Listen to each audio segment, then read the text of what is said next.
Hello everyone, warm welcome. Nice to have you here in the Hablam Ufer, how to actually. For those who are not so often or haven't been with us every day at Berlinale Talents, I hope, of course, that many of you join us every now and then. Of course, the talents are around you. But let me just briefly say what we are. We are something like what we consider ourselves like a laboratory where films is discussed from many, many different perspectives. And we also go back into the process of how the film is made. And this year we decided to focus also in one part and in two sessions on a very particular moment in time and a very particular moment in the preparation of a film, which is the research. And we tackled this already together with our moderator, Jamila Granditz, with regards to documentary. And today is about fiction. But we will see. So fiction, documentary, you know, this is all, there's a lot in between.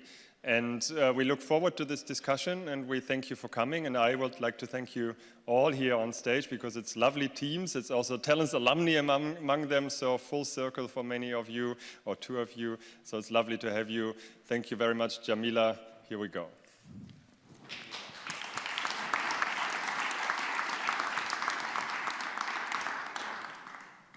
Good afternoon and welcome to the session on facts made out of fiction, researching fiction. Also from my side, we'll be discussing two feature films based on a true story, Skin and God Exists, Her Name is Petrunya. And before we start, I'd very much like to introduce our wonderful guests. We have two teams, HD director and one of the protagonists, in your case in the double role of the producer and the protagonist. To my right, Teona Mitevska, born in Skopje, divides her time between Macedonia and Brussels. She had her first experience in film as a child actor and took later a degree in graphic design and studied at the Tisch School for the Arts in New York.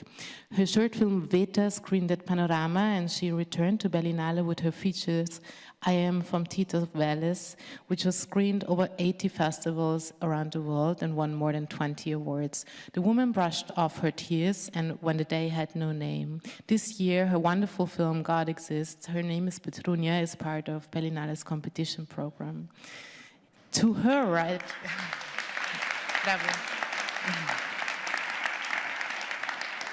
to her right, Labina Mitevska, producer at Sisters and Brothers Mitevski, a production company she established with her siblings. Following a successful acting career, she was Berlinale's shooting star in 1998. She moved into producing. Her credits include her sister Teona's God Exists, Her Name is Petrunya, in which is showing in competition, as we mentioned before, and she co-produced Nuri Bilge Ceylan's The Wild Pear Tree, that was chosen for Producers on the Move in Cannes and is a member of the European Film Academy.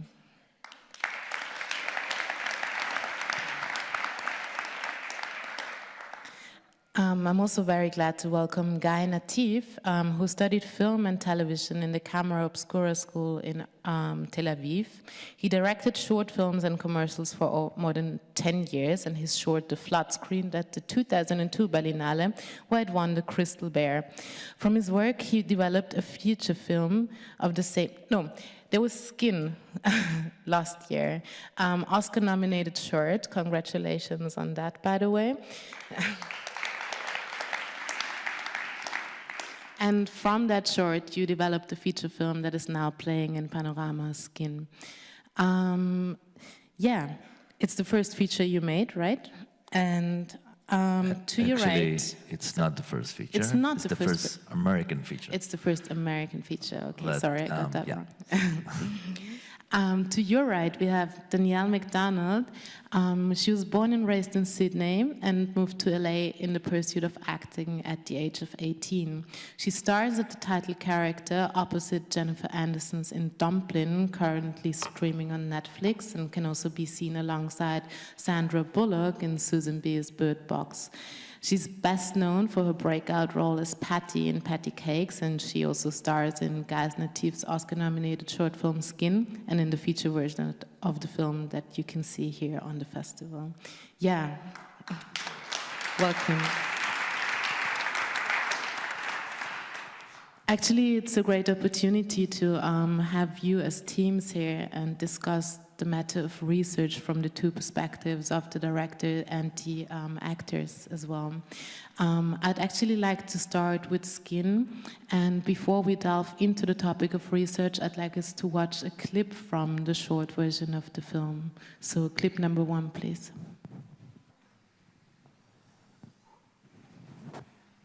Heavy entry. Just to give context, Skin is about Brian Wilder, former neo-Nazi in a white power movement. This is Skin, the feature, what you're describing. Right Yeah. now. Yeah. But I was actually talking about the feature, and I wanted to enter the discussion about the short. Was the short a research for the feature, or did you work on the two separately? And how did the process go? How did you come about with the story? It is a true story. Yeah, I think you have a lot to tell yourself. Let's start. Yeah, well, so I moved to the States 4.5 years ago, and I was looking for my first US feature since I did Israeli films, and I was just in a coffee shop in Tel Aviv and, looking at the paper, and then I saw this article about the neo-Nazi skinhead that took off all his tattoos from his face and body and through love and tried to become a better person, kind of a redemption story. And my wife and I, who is also a producer on the movie, we were going to MSNBC. They did a documentary about this man, and we got somehow connection to him. We flew to New Mexico, we met with them, and we got their life rights on basically a napkin. We went back to LA and started writing the script with him, consulting on the project. But even one producer gave us the money to do that, or even wanted to do a film about neo-Nazi skinheads, and it was before Trump, before the what happened, and they told us now it's just a small group of people in the Midwest, and it's not really a problem in the US. We don't want to do a movie about that. It's not really a thing. So as all my films, my Israeli films were shorts before, because I believe that shorts between features you can work on this muscle, and prepare yourself for the feature film and see exactly how your perception of your cinema language that you want to have in the feature. So we did this short, Skin, and we thought to ourselves, okay, so maybe if we do a short, maybe then we'll have producers and actors will take us more seriously. So I read another article in the newspaper about a neo-Nazi skinhead father from Arizona who taught his 10-year-old son how to shoot Mexicans in the border. And he basically brainwashed his son and taught him all about guns and stuff. And one night, this father came back home at 2 a.m. drunk, and the son thought it's an intruder, an African-American intruder, so he took this father gun and shot him in the head. And that sparked Skin the Short. So we basically took all our money and put in a short. And Danielle, I obviously knew her from Patty Cakes, but she's also a neighbor. And we babysit our dogs together. So it was, but I also, obviously she was a partner from the get-go, and then we got amazing group of people, and we did the short 2 hours from LA. And once we edited and finalized the short, then the approach for the feature was completely different. We got different reactions, and then Charlottesville happened, and then Trump got elected. So we had producers that said, "Fuck no, I'm not dealing with this. It's too scary." And 3 producers, Oren Moverman, Celine Rattray, and Trudy Styler, that says, we'll take it. We have the guts, the balls to take that, and right now it's the right timing, because in a year from now, we could look at it and start digesting what happened in America. And I think right now, 2 years after Trump elected, we start to digest what's really going on in the States, and it's not only in the States, it's here in Germany, and it's in Israel, and it's like in every single place. The extreme right is rising, and it's, you know, and our film became super relevant, unfortunately. So that's the core of how everything started. That's what I was actually wondering about, how, as you said, you started working on it 5 years ago. You could never have known how timely this film would get at a point like now, which is quite scary in a way.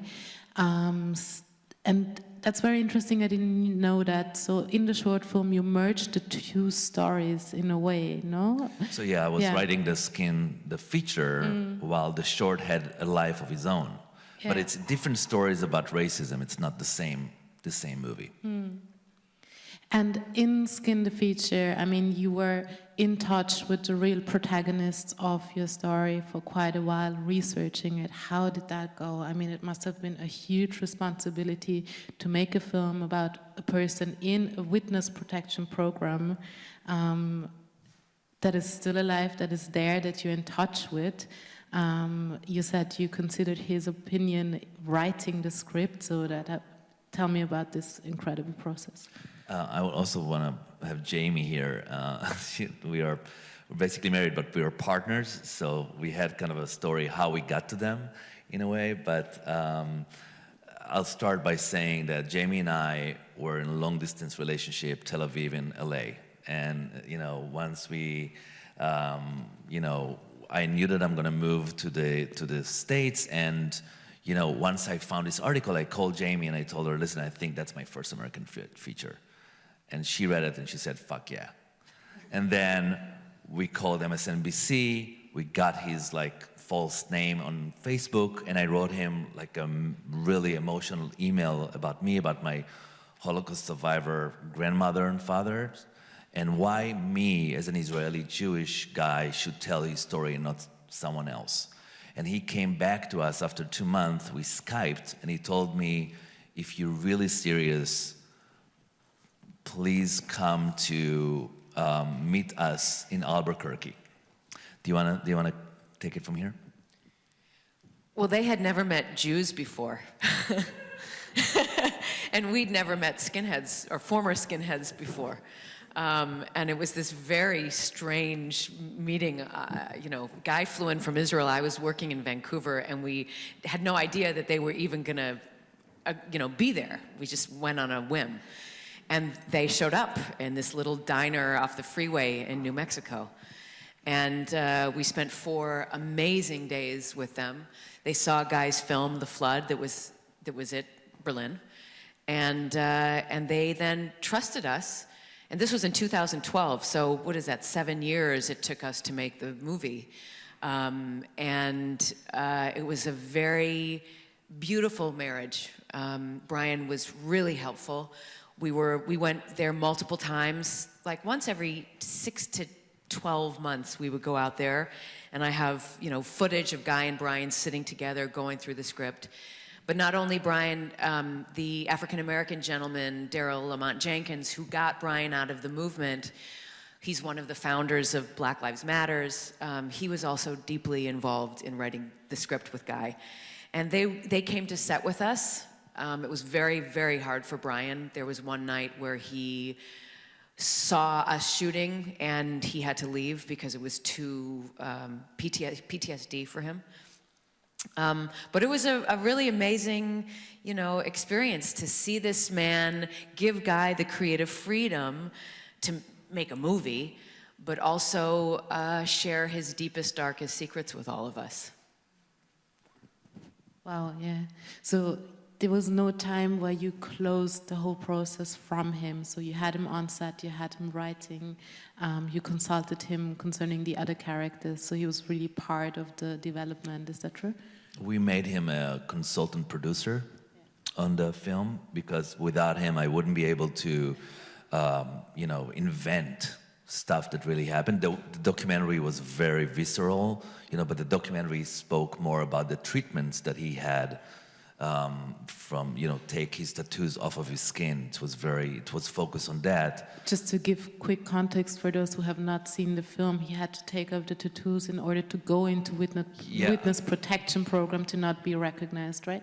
Yeah, the deal was that, he had to decode his body and tell the FBI exactly what each and every tattoo means, like codes of murder and stuff, and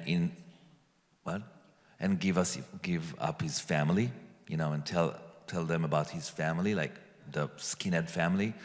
And in return, they will grant him $70,000 to take the tattoos off of his skin and become a different personality, different man, different name, and go to someplace, to live and to open new life. So that was the deal. Can I ask, but why did you choose? What was the trigger when you choose to do a feature and not documentary about him? Because there was a documentary. I saw the documentary on MSNBC. So once I saw it's kind of a documentary TV, it's more like 60 minutes. But there was a documentary, and it was all over. He had a clean face when I met him. So I told his history. Yeah. Again, it's a question that I'm very interested in too, because sure, I guess even in documentary there would have been other means to show the story, but what, in your opinion, is the quality in dealing with the story within a feature film? I mean, obviously you can write the characters, you can frame the story, you can influence it in another way, and what was important to you concerning that decision? Or what was the quality of that decision also? Well, first of all, the documentary didn't capture what really happened, how he got into the movement, how he fell in love with Julie, the whole relationship with the girls, how he departed from the skinhead kind of, I called it a cult. It's basically a cult. And the whole thing, how he became a better person while taking the tattoos off of his skin, and the relationship with Daryl Mon Jenkins, the African-American guy. So they didn't capture that in the documentary, so, I recreated this thing. That's first thing. And I think that, the style of Skin is more realistic, handheld. I didn't want to do a schmaltzy Hollywood bullshit. It was very important for me to keep it European sensitivity. That's why everyone that made the movie is not American. I mean, it's an interesting Australian, Israeli, my producers are British. Jamie Bell is British. I mean, there's kind of a different point of view of making this movie as foreign and not as American, that I think was important. So the act of reflecting upon American society from an outside perspective was a motive, an objective for you? Yes. Yep. Yes, and that's why also my DP is French. I mean, it's kind of like look at America as a newcomers, as somebody who's new, because it's so easy to fall into cliches and to do the schmaltzy version that you don't want to do that, especially not now. And you do have a different distance, obviously, I Yeah. guess. Yeah. I'd really like to go into your character, but let's stay on this overall level of research, and I'd like to have us watch a clip from Petrunya and then go into the actor's perspective later on.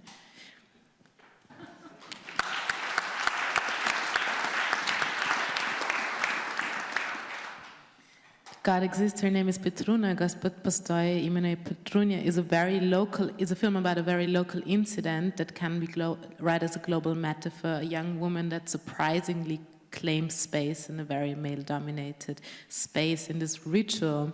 And then the patriarchy reacts very literally, in this case, with the patriarch of the church, rules, laws, religion, feminism, and politics. Your film was also inspired by a true event.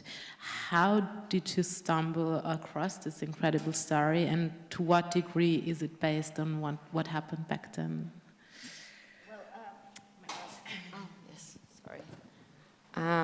So yes, just as Guy's film, Yes, we filmmakers are, responding to the reality that surrounds us. And a young woman in 2014 actually did what our character did. I will actually explain to you the context of what happened, what you just saw.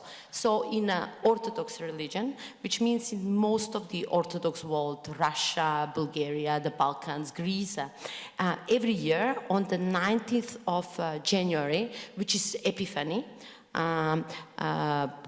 in English, the high priest in every town, every small village throws a cross in the river, a river or a lake or a swimming pool, and then the local population jumps. Whoever will catch the cross, legend says, will have a happy year. Basically, the person becomes the town celebrities, and as you see, it is an opportunity to show your masculinity and to become the star of your village. And basically, this woman, 2014, she jumped for the cross, she caught the cross, and all of a sudden, the local population was outraged. How dare she does this? Give us the cross back. You're a woman. You have no right to jump. And basically, this very everyday person, not a feminist, but she did this because she believes in justice.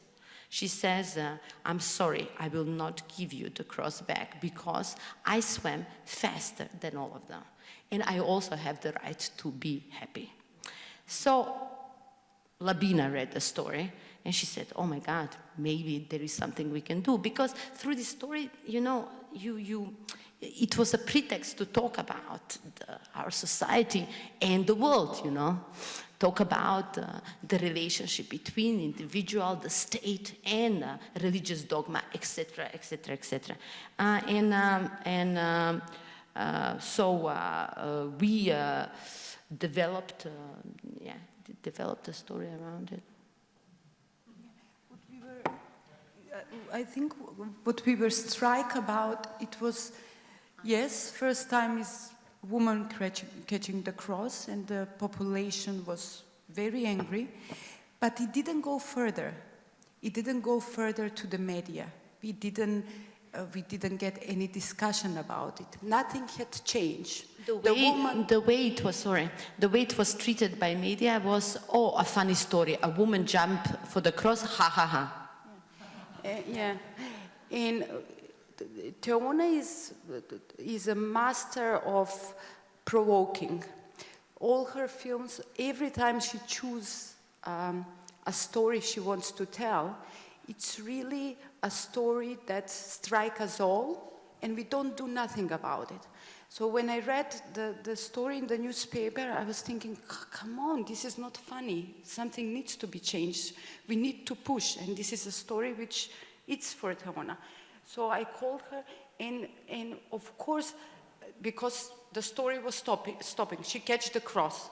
And we started discussing, and we said, can you imagine if she stays all night in police, fighting for her rights, and there is a police, the government, and a religion in the police station all night long.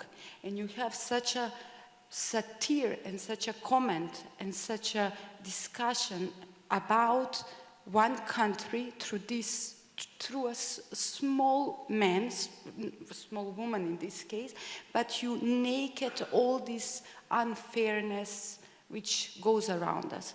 So, and after that, we approached our scriptwriter, and after that, very quickly, we got the first version of the scripts from two of them. When you developed the script, were you researching or were you meeting with the original women who did so? We actually tried to find her because actually the film is shot in Štip. So it was very strange, not strange actually, it's totally accepted. When we tried to find her, people would say to her, but to us, why do you want to make a story about this crazy woman? She made such a trouble to all of us. I mean, come on, why you don't write about story of how beautiful Macedonia is, things like this. To go even further, Labina, because she wrote an official letter to the patriarch in the Orthodox, it's very funny, but the head of the territory is called the patriarch of the Orthodox Church of this area. And she said, okay, we are writing a story about this woman who got the cross. We would like to collaborate, to, We have scenes, in the beginning of the film, we have scenes which are shot in a church. So we needed permission from the church that we can enter into the church so we can film this scene. And the reaction, we got an official letter from the church authorities, and actually we still have it, and the letter was very definite. We want nothing, thank you for your request, we want nothing to do with this project because we know that God exists and his name, he's man and his name is Jesus Christ. I swear. It was not, so, Yes. yeah. So you gave away the title in the request? I'm sorry? The title was in the request? No, that's great. Yes, I mean, that's amazing. The title was in the request. Yeah. And actually after that, even the mayor of the city, they said to us, because we prepare our films for very long. Even the mayor of the city, we had so many talks with them. He said, but why you don't choose different city? This accident was really a very bad influence to all of us. For months, it was so hard for us to calm people down. It was like, come on, we need to speak openly about things. How we change the world and society if we don't talk about it. So I don't know how the film will be. We are opening on 15th of March in Macedonia. So. And you're obviously going to screen it in Štip, no? Wow.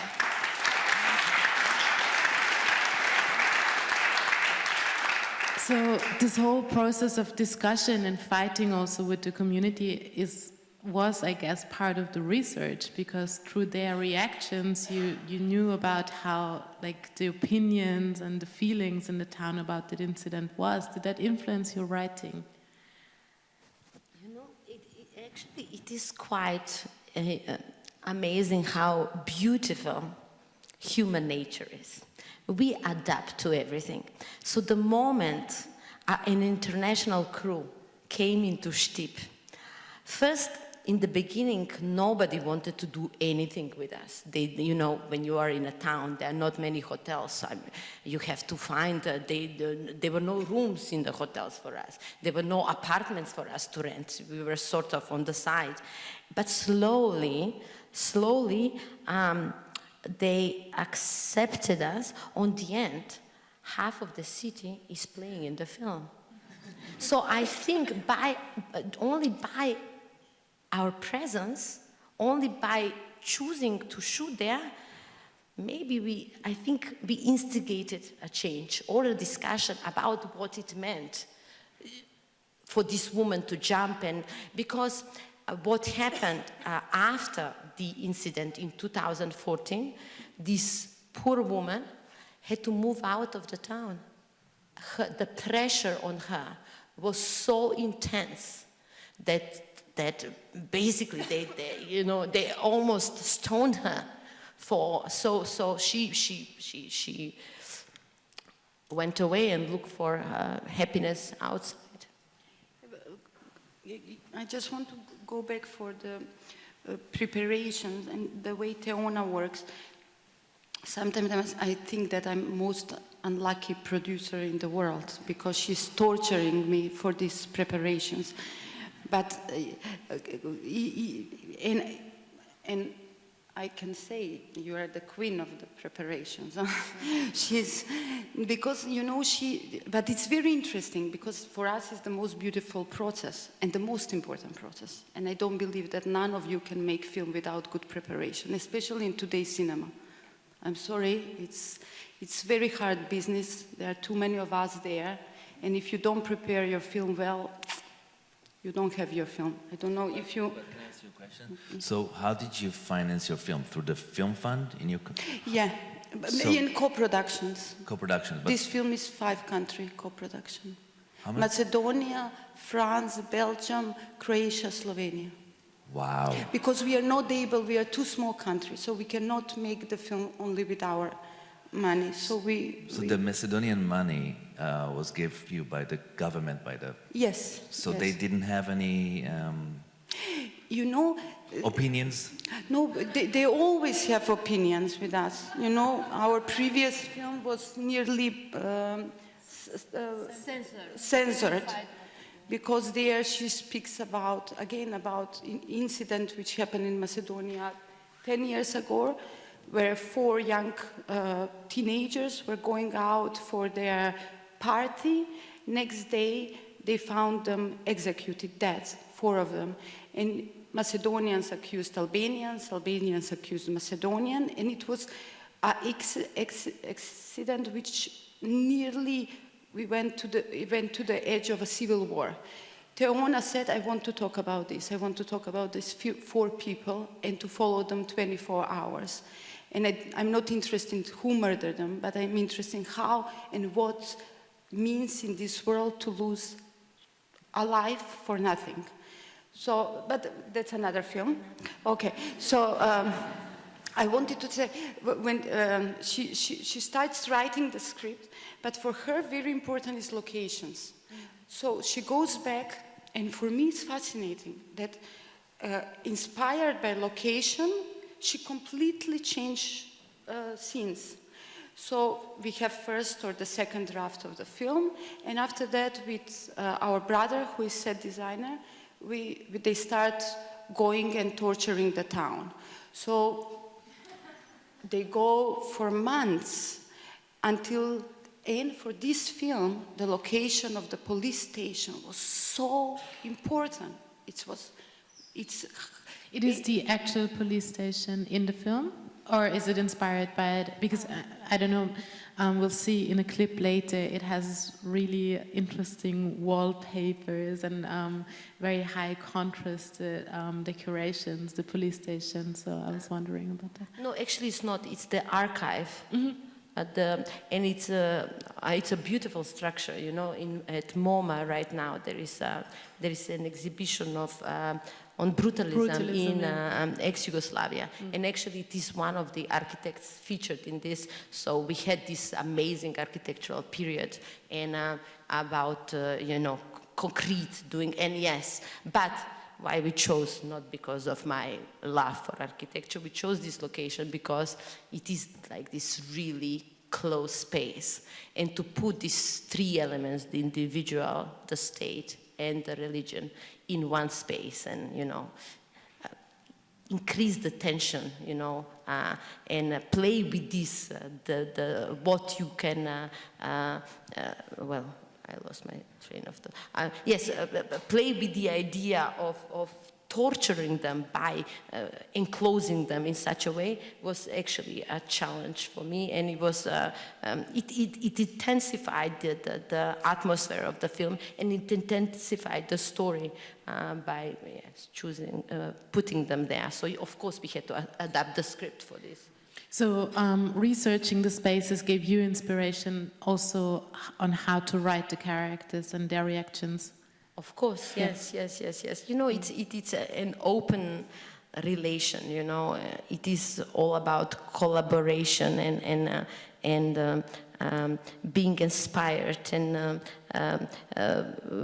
involving reality, integrating details that are part of the real story within the story you want to tell on all levels, you know, real people as much as the space, as much as the stories you hear, and etc., etc. Yeah. Can I just add here something? I think it's useful for them because she's very concerned with the future filmmakers. Yes. You can see she's a producer. No, but because, you know, a lot of people ask me, but why you are allowing this? Why you allowed 3 months acting rehearsals? Why so much? But I can tell you one thing, that to get your film made, as I said, is very difficult. So once you have good material from the preparation, you have good photos, you have good storyboard, you have good mood book, which Teona, all of this prepares. After that, for us, for the producer who are trying to find money, it's much easier to approach another producer and financier. So the preparation is, of course, for the filmmaker to prepare the film. But without this material, if you think you can go only with your script and with your short film and convince somebody that you are the best filmmaker or director and you will do the best film, no, maybe it was working 20 years ago. These days, really, you need to convince why he should put money in your film when there are so many of ours out. So we are doing our 5th film. Each film we prepare as it is our first film. Each time we have photos, location, characters, mood book, storyboard. And it really, really, really helps to get money in place.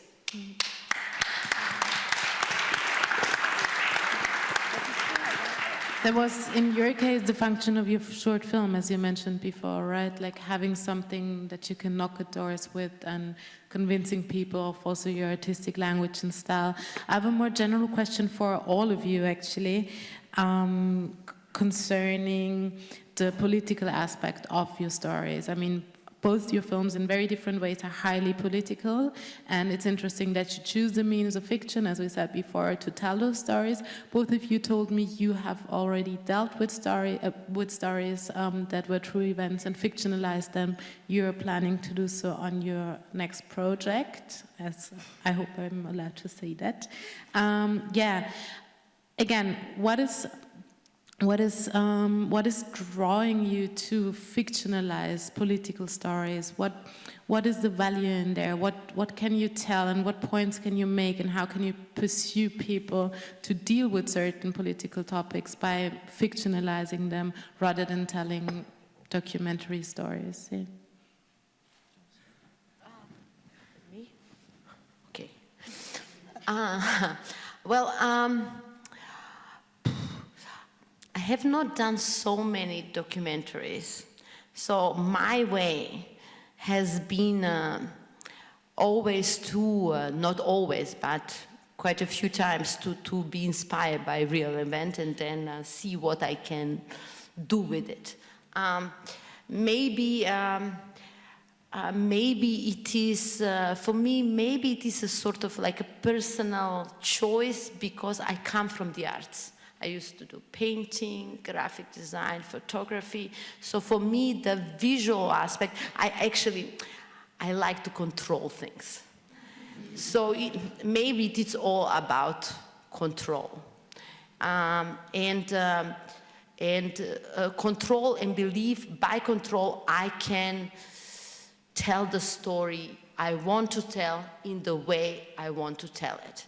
Also, you know, you can tell a story about anything, but how you film it, you know, that the visual aspect of telling this story, it is very, very important for me, because we must not forget that cinema is first and foremost a visual art form. So, yes, the story is the beginning of everything, but the film is totally different if it's told in a different way, and it will have a different effect on the audience. The experience will be different. So yes, I guess it is because of my visual obsession but I love, documentaries and yes. No, I was also thinking about the visual strength you're talking about. How, I mean, I think it can also pursue people sometimes in a better way, to really get them caught up in a story, to give them the possibility to identify, because you can decide on what kind of aspects you look into deeper, what aspects you add. In your case, will go into the character of the journalist that Labina plays, for example. So you can add a commentary. Of course, of course. But if you, it is amazing what is happening with documentary cinema today. I mean, we have these amazing documentary filmmakers who are telling stories in such a original way.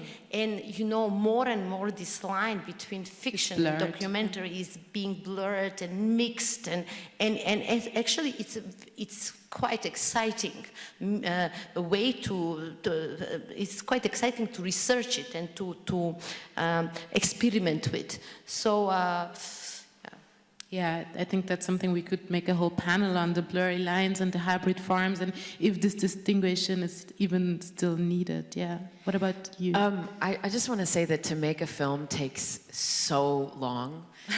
It took us 7 years. You guys, 2014, you're very lucky that it only took you 5. So if you're going to invest yourself in something that could potentially take a decade, Dallas Buyers Club, it took them 25 years, I think, to make that film. You have to really, really love it, and you have to really believe in what it has to say, whether it's a light comedy, but for us, for Guy and I, and all the projects that we have coming through the pipelines, for us, we want to make films that are entertaining but are also socially relevant. I don't think I could ever make a movie that was just entertaining. That's just us. We like to suffer in films. Yeah, we like to suffer. We don't go to enjoy and entertain. But I think that's the thing, is you have to completely submerge yourself. It is literally a marriage that you are going to wake up in the morning with and go to bed with at night for years. And so it has to be something that you feel in your guts, in your bones, that you want to stay with for a very long time. But I agree, there's not a lot of difference between documentaries and narrative today, because a lot of documentaries are narrative. And look at the Wild Wild Country, there's so many amazing documentaries. I'm just not good in making documentaries. That's why I chose narrative. But there's Maybe it was also misleading to use those two terms, because I totally agree with you. It's rather, what I wanted to talk about is the specific artistic language the two of you choose that is very different in the two films that we're discussing, but why you think those particular means, artistic means, or why are those means your means to tell political stories? Maybe that's a better way to frame the question. It's just a choice. Yeah. It's just a choice. You can also make a painting, write a book. It's totally a choice. But I gotta tell you, I think that I seeing what happens in America right now, not in America, also in Germany. I mean, it's just the riots and the right wing and my grandfathers and mothers escaped Germany and Poland. It was only 60 years ago. And look what happens right now in the streets here. It's insane. And in Hungary and, in Israel, the same thing. I mean, I'm coming from a racist country, country that have a lot of racist problems. Like Ethiopian Jew is coming out in the street and a policeman shoots him only because he's a black person, So I think that we cannot stand still and watch these things happen and just, make comedies. Not me. I mean, I gotta do something that for a statement and will be hard to digest, and for the Americans. And I'm really, honored to screen it here in Germany, and give a lot of respect for Berlinale that brought a hard film about society, about what's the racism. Just to add to what he's saying, it is about responsibility. It is our responsibility. It's such a privilege to be able to make a film. So it comes with a great responsibility. Thank you. Responsibility is maybe the word that can bridge to your character and also to you as an actress, Danielle, embodying someone who is there as a real life person.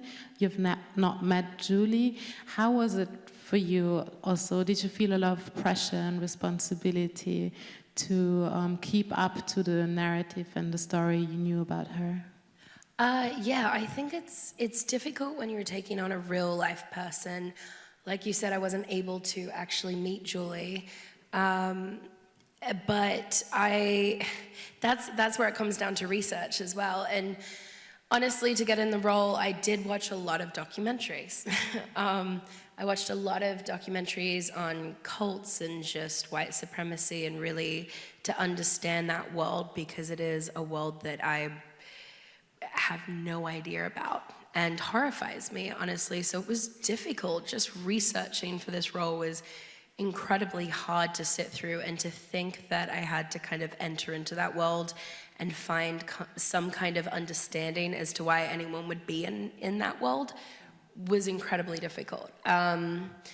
And then to bring a real life person and not be able to kind of meet them, it comes down to narrative versus documentary in a way that you are telling a story and it is not exact truth. So it was a lot of talking with Guy and Jamie, who did know Julie, and finding kind of the true characteristics to bring to the screen while also making it work for this specific story. But I did talk to Brian, and it was interesting. Kind of, he was struggling on set. It was hard for him to watch his past self kind of be represented, and it was hard to kind of associate this man with that man. So it was I was saying we were shooting in upstate New York.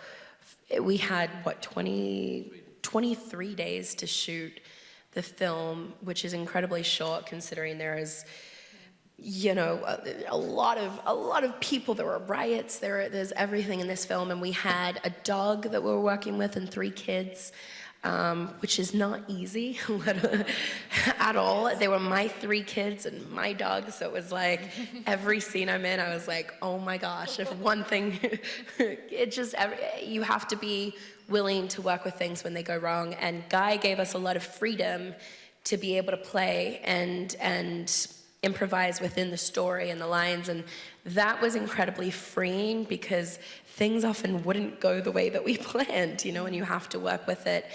And that's where the research really came in handy, because we had to know exactly what we were doing so that we could just live in the moment, because we didn't have the time to mess around. You don't have time when you're filming. It's like, I did the short film with Guy. When did we do that? In like February of 2017 or something like that. And it was a year before we shot the feature, and obviously there was the hope to do the feature, but you don't know if it's going to get funding or if it's going to get made. They'd already been with it for years, and then it was like, it's getting made and it's going now. Like, you have to be ready for that. And luckily I got to do the short with Guy, and Jamie and I, the moment we found out it was happening, got together before we even left for New York, just went through it, really discussed it, get to know each other. The moment I got to set, I was with the kids. I was like, okay, get really comfortable with me, because you have to be able to have that relationship. So much of it is in preparation. I completely agree with you guys. You have to be prepared, because on set you don't have the time to be. Not. You just have to be able to go with the flow. What was your explanation in order for you to play this character? Why was she part of this? Well, Julie, she grew up in the movement. This is the thing. Her father was in a skinhead family. He left the movement at some point. Her boyfriends had been. She had 3 kids. It was one of those things where I had to be able to understand how she was in that life and how she could fall in love with a white supremacist when she was trying to get out of the movement. And the truth is, that is all she knew. She grew up as a kid, that is all she knew. She was homeless for a while. She was struggling to raise kids. She was struggling to just make ends meet. And at some point, people don't see another way out. And I think that is very much how it was for Julie, but at the same time, she could not bear to raise her kids in that world and did not want the same for them that she had growing up. So it was that fight of just trying to survive, but also trying to do the right thing. And her and Brian really connected in the fact that neither of them were happy in that life, and they wanted to get out, and they were able to, but it's tough. You know, like even once they got out, it is, I mean, that is why Brian had to get his tattoos removed. He couldn't work. He was trying to be a better person, but obviously there was evidence of his past all over him. And this film really poses the question, can we forgive these people? And that is really incredibly difficult, because when I signed on, I was like, this is really hard, because what am I trying to say with this? Because I absolutely detest everything that these people have done in that past. But how can we make a change unless we're willing to let people change? Like, how can we ever grow as a society? Otherwise, we're just going to teach our kids the exact same thing. And, you know, white supremacists will come up, they'll teach their kids the same. Hate will just continue generation to generation. And we have to allow these people to change so that they teach their kids better values, and hopefully we can have a little less hate in the world. And that requires us to be able to forgive. And that is an incredibly difficult thing to do.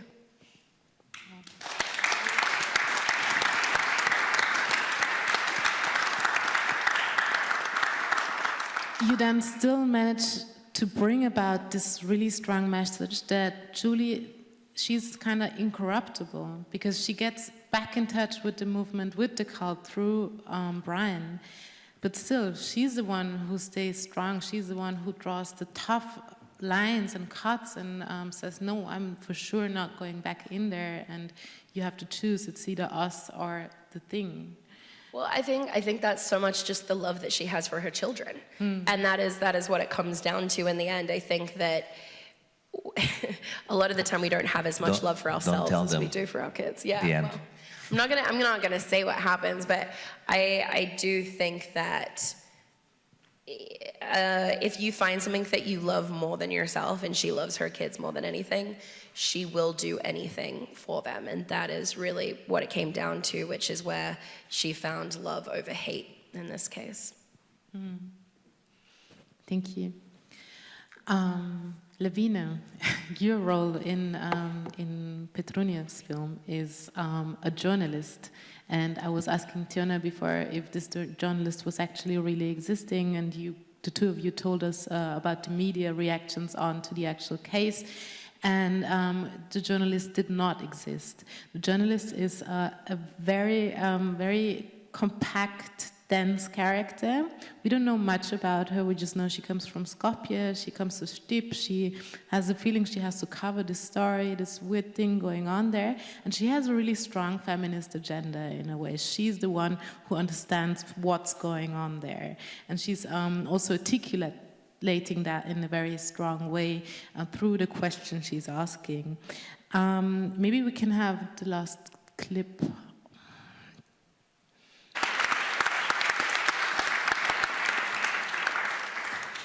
She's smart.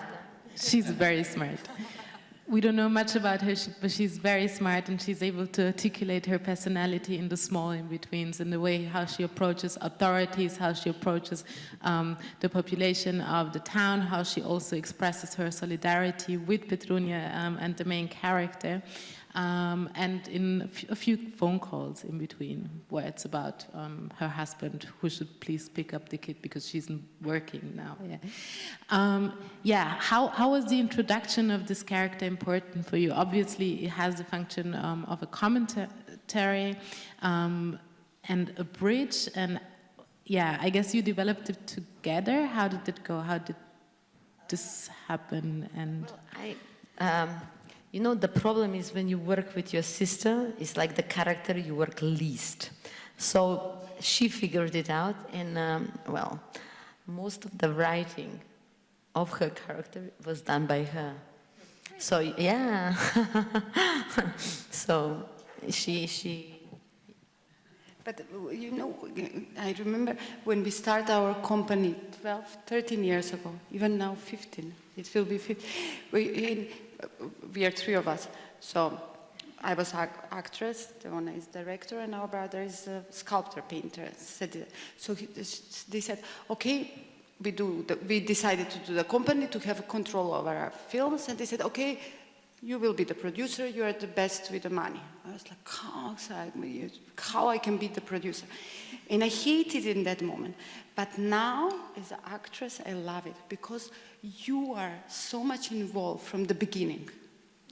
So for us, Slavica, in the first version of the film, it was passing character.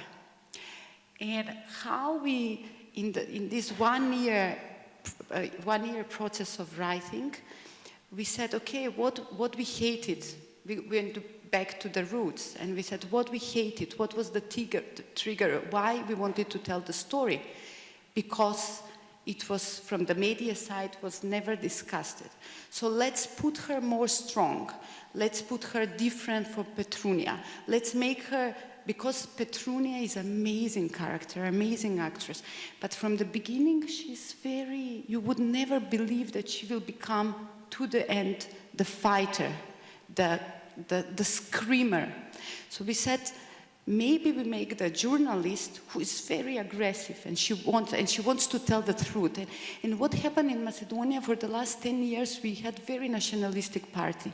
And through these 10 years, it happened that a lot of media were closed. Very good journalists who wanted to speak freely about the changes were fired. So we said, okay, we need to react, and it's happening all around Europe, especially in the countries where you have nationalistic government. So we said, you understand how the media is important, how it's important to speak, to have a freedom of speech, and to tell the things rightly, and what is the right thing to say, and how you tell it. So we made a very long research, and even she was sending me to local TV station, to the national TV station. I watched a lot of journalists. I was inspired and I loved. But we never thought about the comic aspect of it. And the more we rehearse, as I told you, she's torturing us for 3 months rehearsals, the more this, and it's not the comic which comes or it was taught for the character. It's the circumstances Slavica is put as a strong woman in a traditional society. Her aggression and comic comes from that. If you need to fight 20 times what you want to say because this you believe that is right way and needs to be said and transmitted to your audience, and 100 times they tell her no, no, no, the 99th time will start be comical. So this is what I found interesting and fascinating, which comes from her character. She's like an UFO coming from the outside. Yeah. We gave power to the journalist, at least in the film.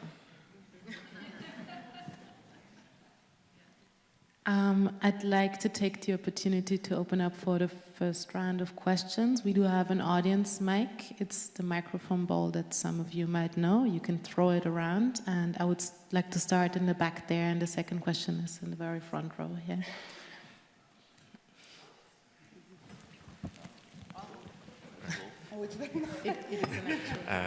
Hello, my name is Rizky from Indonesia. I have a couple of questions. Is that fine? Yeah, okay. For Teona and Labina, I have 2 questions for you guys.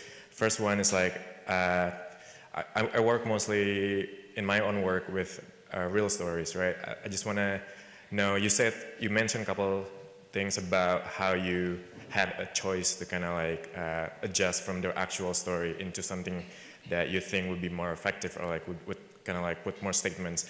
And you know, the way the journalist looks at the camera and all the stuff really works. I was just wondering if there is any other things that you change from the real stories that you decided to do in this film, and why did you do that?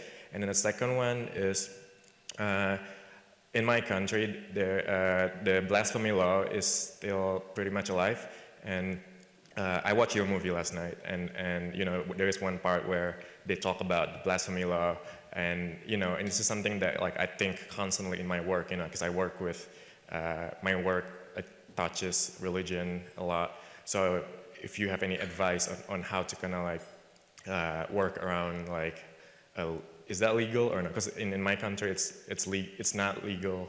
Sorry, you could get jailed for like making fun of religion and stuff like that.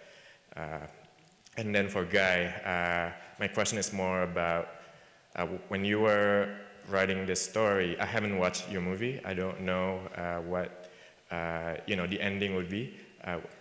Were you ever concerned about kind of like humanizing this person too much, that you know that we all learn to hate, you know, like the symbol of fascism, neo-Nazism, like, because sometimes when I make a story about, you know, like a villain, you know, I tend to worry about kind of like humanizing them too much, so that we grow to love him and kind of like, you know, enable or like being apologist about his past. So that's my questions. Blasphemy. How do you deal with the first question? I think the first. What else did you change from the actual? Yeah, story? Yes. Sorry. Okay. So very quickly, I will answer so we have time for. So yes, of course. For example, the whole second part of the film that happens in the police station, it comes from. It's constructed. It was written. So basically, she jumped in the water. This is we were inspired by this, but everything that happens around it was fabricated. It came from our imagination. A second question, blasphemy. You know, I think you have to attack the problem head on. You have to provoke. And yes, sometimes you feel it very strongly on your skin, but we have to be brave. And I'm not telling you to go and get yourself killed. But you know, last year we passed through one of the most difficult times of my life, where I was attacked and my freedom of speech was threatened. And at that moment, I always said, women, I speak about women, this is what I know. And since my last experience, I say the most important is the freedom of expression. Because when you lose the freedom to say what you want to say, what are we? We become nothing. We don't exist. So we must fight for this. We must. This is, yeah. So.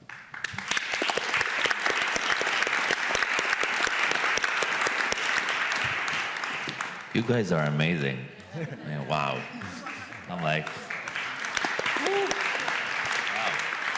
wow. Okay, so regarding the question of humanizing a villain, I truly think that when we see a villain in a superhero movie, he's only villain, and he's not humanized. You know, he's only a villain, and he's very flat. And I think that when I met Brian Widener, I met a human, and somebody who has demons and is trying to become a better person. I'm not sure he can. I'm not sure it's possible, because this darkness will always come out, you know, and he's trying to push it down. Because from the age of 10, he was thrown out of his house, and they took him, gave him food, and, you know, taught him how to hate. And he didn't know why he hated Jews. He didn't know why he hated African American. They just taught him. That was his religion. So when I wrote the script, I wrote it from a perspective of, I don't want people to love him. I don't want people to, you know, we don't need to love the protagonist, the hero.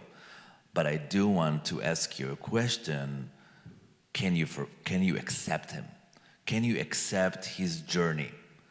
Can you give him a chance and believe that he really wants to be a better person? And there's one line in the movie when he meets Daryl Lamont Jenkins, the African-American guy who gave him a chance.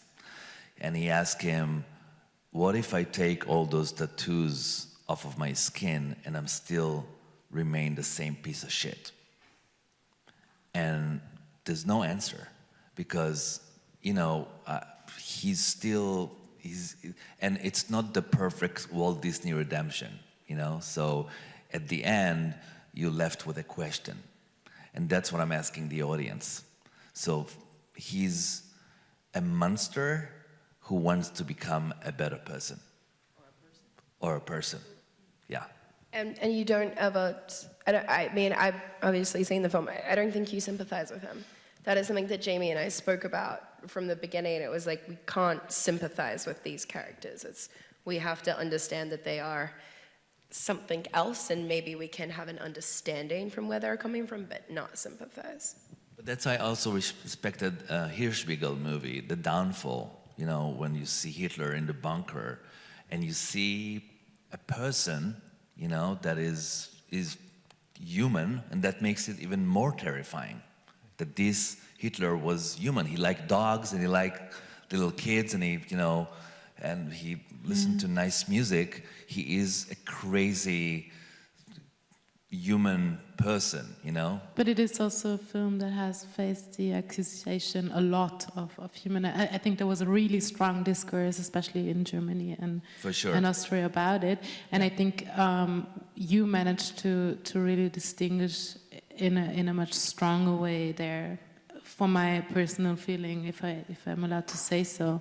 And I was also wondering about this decision on going so deep into his personal life and to his personal motivations and giving him and Julie so much depth. And in the end, I found it very important. But you were just mentioning Daryl in this constellation, and he's, again, very dense, compact, has a similar function to Labina's character in God Exists, where he's the bridge, he's also giving the framework, he's the activist perspective on the whole thing. So was that a deliberate decision to have him as such a strong contrast, not going into his story and into his organization and so on and so on? So let me just, before you go, Daryl Lamont Jenkins is the guy who was chasing Brian Widener and meeting him in all the junctions and kicking his ass. And he was his worst enemy. And when Brian wanted to come out of the movement, he went to Daryl and told him, listen, they're gonna kill me. They're gonna, if you're not gonna help me, I don't have job, I don't have any, I need your help. And he told him, okay, let's make a deal. You decode your body, I'll help you with the FBI. He's working as an activist for an anti-fascist movement who's Yes. Actually specialized on people Yes. getting out of the neo-Nazi scene, and also, as you said, he's co-founder of Black Lives Matter. So it's also very interesting. Yeah. So we only have 117 minutes to tell a story, and there's a lot that happens in Brian's life. And actually, we are telling Daryl's story next, because we found it so intriguing that a black man would dedicate his life to getting white, brainwashed, people out of the neo-Nazi movement. So we are, a story we are telling next is completely from Daryl's perspective, because we feel that he deserves his own narrative. And he became our best friend. Yeah, he's a very dear friend of ours now. And yeah, he really wanted to be here, but he couldn't, so. Cool, we're looking forward to that one. There was a question in the front. If you can just throw it, it's there too. Yeah, do it. Hi, sorry, just quick question. Okay. I was wondering for Labina and Teona if you ever met the real Petrunya, and if yes, if I was just wondering what her thoughts would be on the movie. And the same question also goes for Jamie and Guy with your collaboration with Brian, what his thoughts are, how he feels about the movie, and also in his role as a consulting producer. I was wondering if there was ever a moment where you had some pushback from his side, or if there was ever a moment where your vision for this movie was for him difficult, and to separate that it's not actually, it's a character inspired by his life, but it's not his autobiography 100%. So yeah. And thank you. I think we should organize this differently. So whoever poses a question should maybe pose one question, because there are many questions and we don't have so much time. Sorry to interrupt. We can see you are there. No, we have not. We try to find her. Yeah, I think,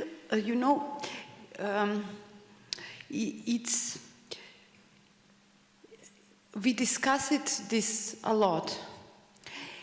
Should we meet her or not? Because we had the same experience with our previous film, where we talk about 4 young people who lost their life. And everyone was accusing us, why you didn't meet their parents? Do you think how we will be for them? And in one moment we said, no, we don't care, we don't make a documentary. And we don't want to do exact story. We want to speak about Macedonia today and what concerns us. It was the same approach for the woman. We heard horrible stories about her. And in one moment we were thinking, we already had a script, which was, we don't know her story. And we talked and we said, no, let's not be influenced. The script is good enough, and this is the points where what you want to say. So it was our decision to go this way. And maybe the other way is very good too. And you need to be careful, and you need to be clever about these things. Because we were thinking for our previous film and for this film, that once you get involved with these people, that it will turn you to another way to tell the story and to be influenced. And for this film, it's a story about a society. It's a critique, strong critique through these women about society. It's not a feminist film, it's needed film. It's a critique about religion, it's a critique about politics, it's a critique about our social system, it's a critique how we treat each other. So this is why I think on the end, Teona said, even in one moment somebody told us that she's in the town, we said, no, we really don't want to meet her. Do you want to meet her now? Yes. Yeah, I would love to. We tried to show her. No, she lives in London now, but I don't agree about one thing you said. It is a feminist film. I'm sorry. Assume what you have done. Your team was also mainly consisting of women, right? You had a female DOP, and is that true? But no, just to clear myself, I don't want to be, when I said it's not only a feminist film. It's not only. We have it's about justice, equality, equity for all.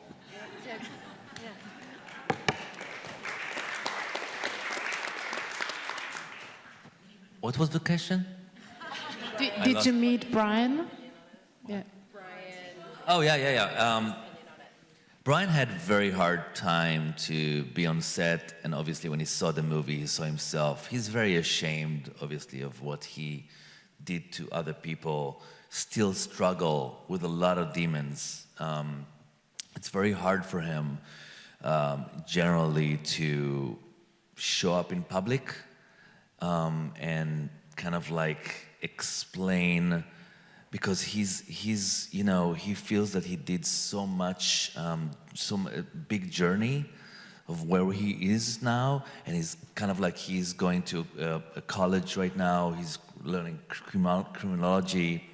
He's talking to a lot of white supremacists, youngsters, and he tried to get them out of the movement. So he's doing his own work, but there's a lot of demons still in there. So it's very hard for him to see the movie. very hard for him. He sees Jamie Bell and he sees himself. He saw it. But at the moment, that's really interesting. Was there a moment when you had problems, when he said, oh no, it's not like this? Or he said it's too much. It's too similar to what I was, and he had, especially on the set, he had to leave the set because he would start shaking, and he said, I just cannot see it. But he never interrupted the collaboration. He never made a drawback. We were very lucky that he gave us a full-on kind of like, do whatever you need to do. This is me. And there was a documentary before that, so he opened up already, so. He totally understood that we have 2 hours to tell this movie. So, and also, we combined characters from his life. He was, I agree with Guy, we were very, very lucky that he was so open to the creative process. So I give him a lot of credit for letting us just take over and understanding the process. But I think when you do get the life rights to someone, and maybe in Macedonia it's different than the States, you have to get life rights. You cannot do the movie without life rights because you can get sued very easily. Know this. Oh. It's oh my God. It's not the US. A little too late. I learned it on the hard way. So in the US you gotta be covered from every angle. But he was a total collaborator, so I can't imagine what it would be like with someone else who was very combative. Yeah, so we got lucky. Great. There was a question in the front. I was wondering if you can tell a bit about your working process with working with the minor roles in the movies, like developing the really small characters. Because for me, it's working with the lead actor, they usually have a lot of time to develop, and I'm thinking a lot about this working process. How do I get from observation to the script, and how do I get from the script? Do I take real actors, or do I work with people and let it be more coincidence what happens, or do I stick to the script that I developed? And yeah, maybe you can tell a little about the surrounding of the lead role, both of you. Yeah, I'm interested in both of you. Okay, I start answering, and you will continue. Okay, you start. We continue. Yeah, in the same, you have to support whatever I say. No problem. I'm your employee. Or you can start, and I think every character is of importance. So you must, you concentrate on your main character, but actually no, you concentrate on each and every. Because each detail, each character creates the picture, creates the painting. So it is very important to develop all the aspect of the script, which means each and every character. And yes, this film has many characters. While we were writing, I did not realize the first day of shooting, I said to my sister, oh my God, there are like 50 characters here. Who wrote this thing, But I was lucky that I rehearsed. And no, in our case, it was gang members that we had to, every character in my movie is real.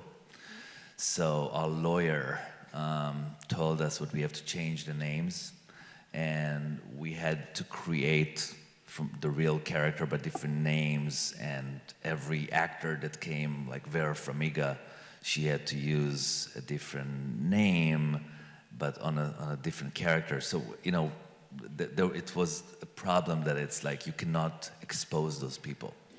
And so we had so many characters that were in jail or dead, or or that we have to be very careful not to be sued. And that's why we kind of like develop it very secretly in a way. So it's, we had the whole gang to portray. But your film was released in... No, not yet. In end of summer, in the U.S. But I do want to say that none of the characters beyond our leads are based on anyone. I mean, no one can really pinpoint and say, oh, that was me, because we did a very good job of blurring the characters, because you have to do that in the States if you don't, that's, I just want to give that disclaimer. Yeah. Does that make sense? And I can tell you as an actress, when I began my career, I was accepting only main roles. I was saying, no, it's not worth it to do small roles. How I'm getting older, actually I love small roles, because you can make such a character. If the director allows you, and if you work together, it's so sweet and fun. Yeah. So I think they are not really big and small roles. And look at what interested me more is when I observe a scene and I find it very interesting, and it's really, really small roles. And how do I reenact? Do I take I have a couple of farmers, for example. Do I ask these farmers to play these roles, or do you take actors for the small roles and reenact that? That was my question. I can tell you about Teona, the last film. Yeah. We have a scene with 600 extras, 20 actors, 40 swimmers who needs to jump in -10. Oh, God. From 40 swimmers, she decided very cleverly, I'm not so clever, she said, the main swimmers need to be actors. So on top of the 20 actors, we have 4 actors, very well and very good actors. And she said, of 40 of them, 10 needs to be students from academy studying acting, because I cannot control everyone. So with 20 actors and 4 of them and 9 of them, we had rehearsals and rehearsals. So all of them are taken care, prepared from her side. Sort of like a pyramid. Yes, I hate hierarchy, but yeah. Well, there is sort of, yes, a pyramid, and you put people in position and you mix, you make a mixture, and you do the best you can. But not only in mass scenes in your film, like also in the small in-betweens, you really get a feel that the side roles are very well written and very, as I said, dense.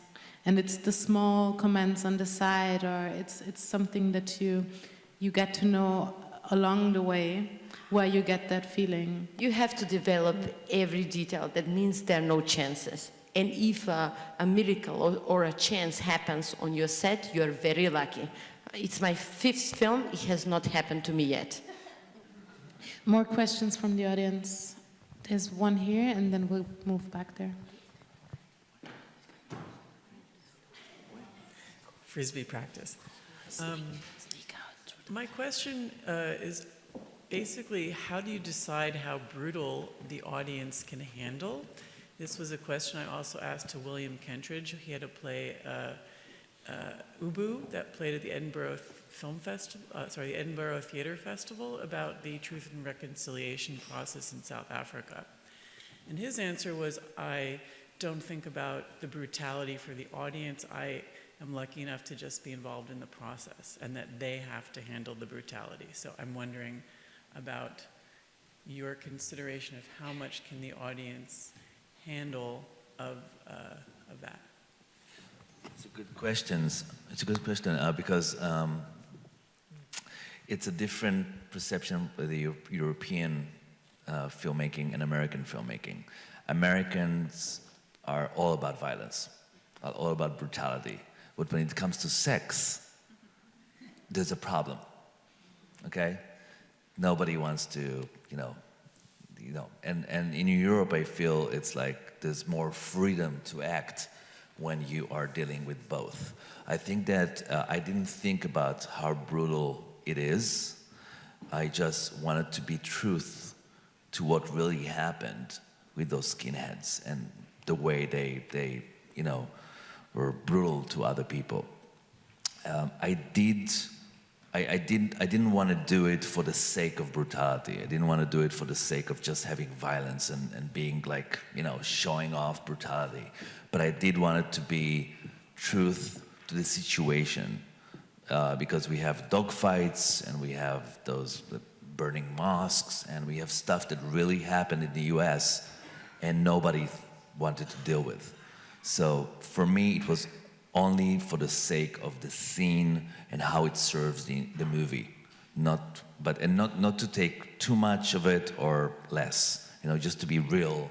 And I didn't want to just be brutal for the fun of it. That's not my case.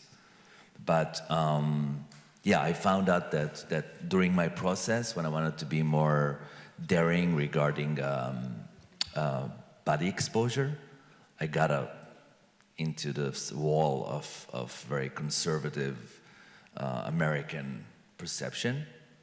And when it was about violence, they didn't care, which I feel it's like problematic.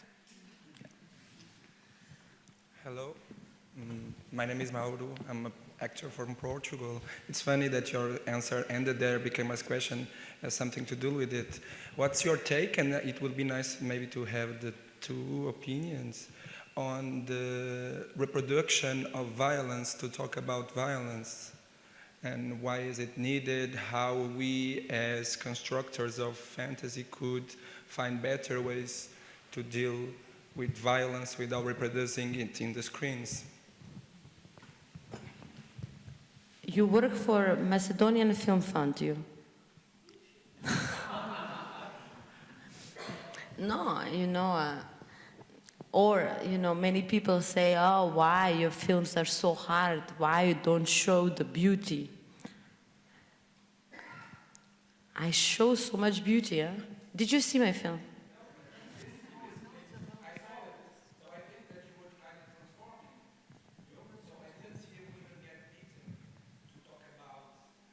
I'm sorry, I did not understand your question, really. Yeah, I didn't understand your question Yes, too. I'm sorry. What is it?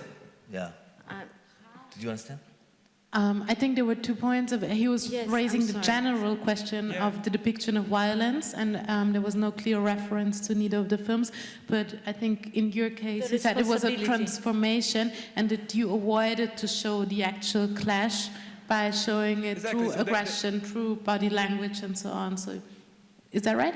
Yes, because I didn't see any of the movies, so we as actors in the talents program had to come to this. Unfortunately, we had no time to see the two movies. But in your movie, for example, I saw some transformation. So this woman, this situation that we saw, while she's being repressed in the questionnaire, she's answered with these kind of things. While, for example, in Guy's movie, we saw this black man getting beaten. That is an image that we see a lot. And I would like to know this. So how is it important to transform? Why is it important to maintain you faithful to reality when we are making a fictionalized movie? But you're talking about the explicit violence, right? Exactly. Like I understand your question very well. So I will. For me, brutality is very good thing if you use it in a right way.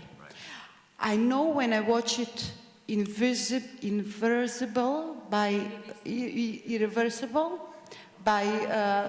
Gaspar Noé. I couldn't sleep for 2 months. Yeah, me too. And can you imagine that film without the brutality of the first scene? So I'm sorry, this world is brutal, and we should show it and scream it about. As Munch is screaming in a Munch painting, we should scream.